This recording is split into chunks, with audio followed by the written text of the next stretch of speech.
आलोय बघा दवाखान्याला मी आणि वैभव. बघा गोळ्या नुसता गोळ्या खावा. बघा अचानक माझ्या छातीत दुखायला लागलेलं, घाम तर न्यायला लागलेला म्हणून मी दवाखान्यात आलोय बघा. मला बरं नाही आणि वैभवला पण बघा बरं नाही, त्याचा घसा दुखायला लागलाय, ताप आलाय बघा. ते औषध आता 1000 रुपये दवाखान्यात घालवल्यात बघा. काय करायचं. हॉस्पिटल खूप चांगलं आहे, लगेच उपचार इथं होते म्हणून आम्ही आलो बघा दवाखान्यात होते.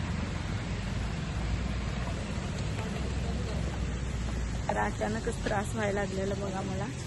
तर 8 दिवस झालं नुसता घाम यायचं, मान दुखायला लागलेली, अंग दुखायला, त्रास व्हायला लागलेला.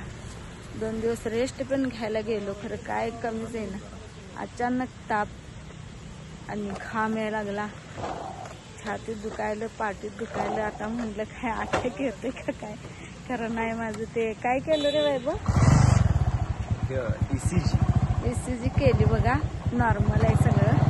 तर माझं मानेचा त्रास आहे, हाडांचा त्रास आहे, त्यामुळे मला घाम ते यायला लागलाय. पण काय नॉर्मल आहे म्हटले डॉक्टर.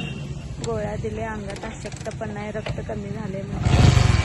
तर औषध गोळ्या दिलेत. आता रात्रीचे वाजल्यात बघा 12. आम्ही 12 वाजता ह्या दवाखान्यात आले बघा.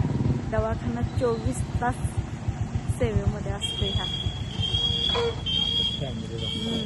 डॉक्टर लय चांगले आहेत ते.